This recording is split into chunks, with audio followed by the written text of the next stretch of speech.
حضرت سلیمان علیہ السلام نے سمندری جن سے کہا کہ میں ایک جزیرے پر گیا تھا تو میں نے وہاں گھوڑوں کی ایک عجیب و غریب نسل دیکھی جن کے بازوؤں کی جگہ پر تھے اور وہ اڑتے ہیں۔ سمندری جن نے کہا ہمیں معلوم ہے کہ وہ گھوڑے کہاں چھپے ہیں، لہذا حضرت سلیمان علیہ السلام نے انہیں اس گھوڑے کو لانے کا حکم دیا۔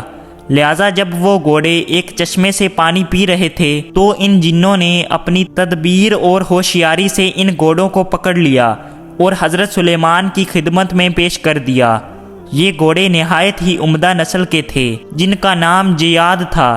لفظ جیاد جیل کی جمع ہے جن کے معنی تیز رفتار ہوتا ہے۔ حضرت سلیمان کے پاس ایک عظیم لشکر بھی تھا جن میں انسان، جنات، جانور اور پرندوں کے الگ الگ دستے ہوتے تھے۔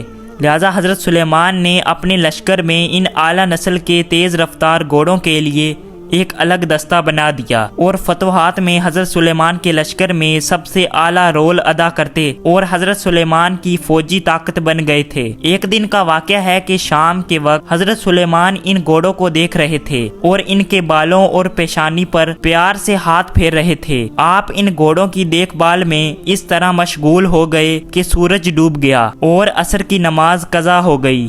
چنانچہ جب آپ نے نظر اٹھائی تو وہ گھوڑے نگاہ سے اوجھل ہو گئے تھے۔ اس وقت حضرت جبرائیل علیہ السلام نازل ہوئے اور حضرت سلیمان علیہ السلام کو خبردار کیا کہ اے سلیمان، تم دنیا کی مال کی محبت میں اتنے مجبول اور گرفتار ہوئے کہ آپ نے نماز عصر بھی ادا نہ کی۔ اللہ کو تمہاری یہ مشغولیت پسند نہیں آئی۔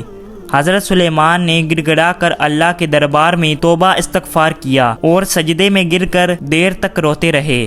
حضرت سلیمان علیہ السلام نے فرمایا میرے رب کی عبادت سے مجھے اس چیزوں نے غافل کر دیا، میں ایسی چیز ہی نہیں رکھوں گا۔ حضرت سلیمان کو اتنا دکھ ہوا کہ آپ نے ان گھوڑوں کو پیش کرنے کا حکم دیا اور پھر ان گھوڑوں کو پروں کو کٹوا دیا۔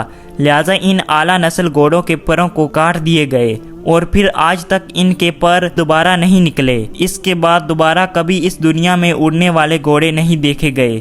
اللہ نے حضرت سلیمان کی توبہ قبول فرمائی اور انہیں ان گھوڑے کے بدلے ہوا پر اختیار دے دیا۔ یہ ہوا ان گھوڑوں سے کئی زیادہ تیز رفتار تھی جو آپ علیہ السلام کے لیے مسخر کر دی گئی، جس سے حضرت سلیمان علیہ السلام 1 مہینے کا سفر 1 دن سے طے کر لیا کرتے تھے۔